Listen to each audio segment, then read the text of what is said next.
What if I told you there are 5 Pokemon mysteries that will never be solved? The franchise is filled with these intentional gaps in the lore. Today, we're breaking down the 5 most compelling unsolved mysteries that will most likely remain unsolved forever. This brings us to the Shadow War hanging over the entire franchise, a conflict whose echoes reverberate through every region's history. Lieutenant Surge outright called himself the Lightning American and credited his electric Pokémon for saving him during the war, providing our most direct human testimony from a veteran. Kalos presents the most tangible evidence with its massive memorial and the ultimate weapon, a super weapon built from Pokémon life energy that devastated the region. But the scars run deeper and wider than any single location. In Johto, the Burn Tower stands as another monument to this conflict, with lore suggesting it was destroyed by a lightning strike during a great war, trapping 3 legendary beasts inside. Unova's history speaks of 2 brothers who fought over ideals, a philosophical conflict that could have been part of larger regional tensions. Even the architecture of various Pokémon gyms, with their fortress-like designs and strategic locations, suggests they may have served as defensive positions or command centers during the conflict. The pieces collectively point to a massive, region-spanning conflict that happened generations ago, involving both human armies and Pokémon deployed as living weapons. Theories abound on what started it: competition for rare Pokémon resources, ideological clashes between different training philosophies, or fear of Pokémon power escalating beyond human control. The result seems clear.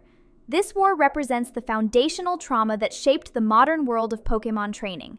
The entire system of capturing, training, and battling Pokémon within established leagues could have been created as a controlled outlet for these powerful creatures after the fighting stopped, a way to channel their abilities into sport rather than warfare. The historical records remain conspicuously patchy across every region, a deliberate narrative choice by the developers. This history stays vague because confirming a full-scale war, especially one that likely used Pokémon as weapons of mass destruction, would cast a shadow over the history of the Pokémon franchise, permanent, uncomfortable shadow over the entire concept of a trainer's journey.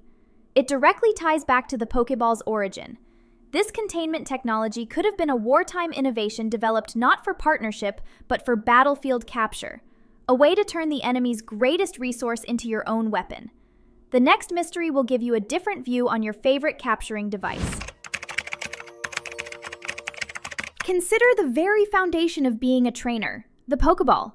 We take it for granted, but ancient designs found in ruins and museums alongside Professor Westwood's notes in Celadon University hint at a much darker origin that predates modern trainer culture.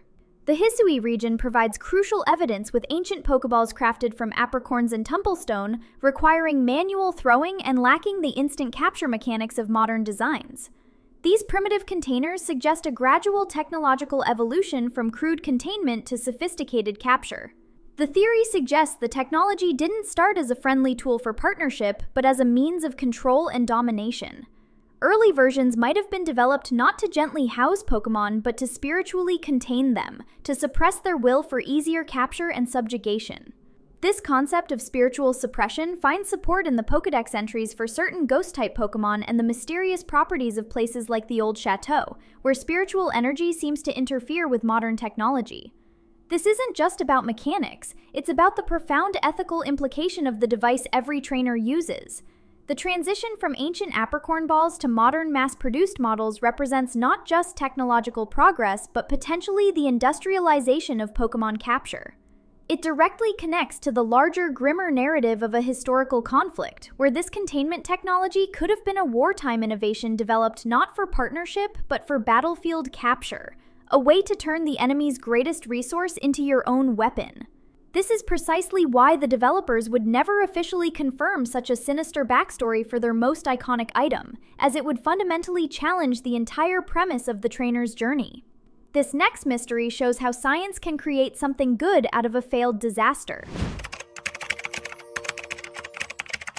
Then there's Ditto, the transformation Pokémon that has always felt out of place. Its only move in early games was Transform, an ability it shares exclusively with the mythical Pokémon Mew. This connection is amplified by geography. The Pokémon Mansion on Cinnabar Island, the primary location for researching Mew and its genetics, is also the only place in the original games where you can find wild Ditto. The most compelling fan theory is that Ditto are the failed, unstable results of early Mew cloning experiments. Their gelatinous, amorphous bodies could represent imperfect genetic replication, lacking the stable cellular structure that gives Mew its defined form. This biological instability might explain why Ditto can only mimic other creatures rather than maintain its own distinct appearance. The evidence extends beyond visual similarities.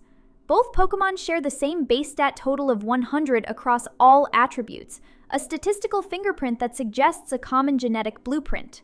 Even their shiny form's bluish-purple hue is a near-perfect match for Mew's coloration, suggesting this pigmentation might represent their original, intended genetic coding before the cloning process degraded. Gameplay mechanics further support this connection. Ditto cannot learn transform through leveling up like other moves. It's an inherent, biological, programmed into its very being, much like Mew's natural capacity to learn any technique. Yet, for all the evidence, the developers have never drawn this line. Hiding this origin story serves multiple narrative purposes. It maintains Mew's mythical uniqueness as the ancestor of all Pokémon while adding a layer of tragic mystery to the otherwise cheerful Ditto. This ambiguity even extends to its biology. Ditto can breed with almost any Pokémon, serving as a universal genetic donor. Yet, it's in the Ditto egg group, a category all to itself, as if the game's coding itself can't quite classify what it really is. The silence from official sources speaks volumes. Confirming that Ditto are failed clones would introduce uncomfortable questions about scientific ethics in the Pokémon world, and potentially undermine the wholesome image of Pokémon research. This next mystery will give a new perspective on a fan-favorite typing.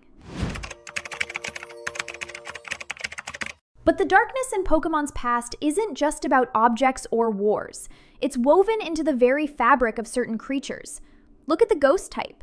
Its original Japanese name is simply ghost, not the softer phantom term sometimes used in translation. This matters because it points to a much more literal interpretation. Places like Lavender Town aren't just spooky. They're saturated with spiritual energy, with a tower that explicitly serves as a Pokémon cemetery. The town's infamous musical theme, rumored to cause psychological effects in some players, only adds to its unsettling atmosphere. The prevailing theory, supported by numerous Pokédex entries, is that Ghost-type Pokémon aren't just beings that resemble spirits. Many of them are the actual spirits of deceased Pokémon or humans. The entries for Pokémon like Phantump state it's a stump possessed by the spirit of a child who died lost in the forest, while Yamask are said to carry masks that hold the memories of the human they once were. Bonnet's Pokédex entry describes it as a possessed doll seeking the child who abandoned it, while Drifloon is said to steal away children who mistake it for a balloon. Even evolutionary mechanics support this. Dusclops is said to absorb anything into its hollow body, and its evolution into Dusk Noir requires a Reaper Cloth, an item associated with guiding spirits. This suggests a universe where death isn't always a final end, and where the line between a captured Pokémon and a trapped soul becomes terrifyingly thin. The mechanics of capturing these beings become deeply unsettling when you consider that many require specific items to evolve, stones, armor, or special cloths that might serve as spiritual anchors rather than simple power-ups. This lore became less explicit over time, likely because the implications are so dark. What does it mean for a 10-year-old trainer to battle with and essentially own the ghost of a dead child or a forgotten toy?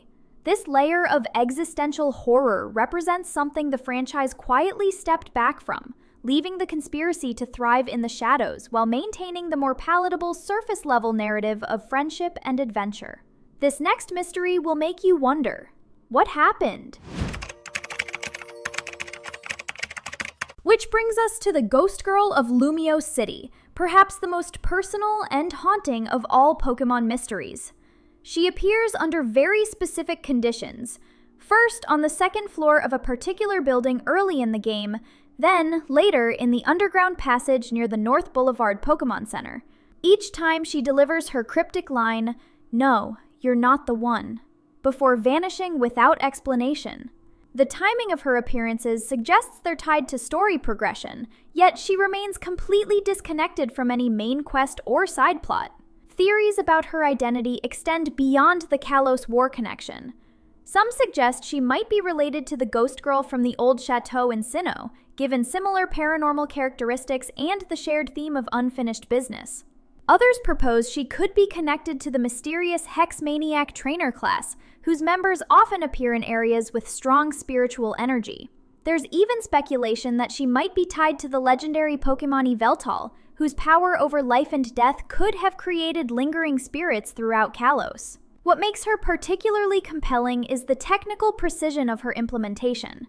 Unlike random glitches or environmental details, her appearances are clearly programmed events with specific triggers, suggesting intentional design rather than abandoned content. Yet no non-player characters reference her, no quests involve her, and no lore explains her purpose. This deliberate isolation makes her feel like a genuine ghost in the machine, a spirit haunting the game's code itself. Her persistence across the Pokemon series is noteworthy. Similar mysterious ghost girls appear in other games, including one in the abandoned department store in Lily Cove City and another on the Marvelous Bridge in Unova, suggesting this might be a recurring mitigation rather than a one-off mystery. The consistency of these appearances, always female, always spectral, always delivering cryptic messages, points to a larger pattern of unresolved spiritual phenomena throughout the Pokemon world.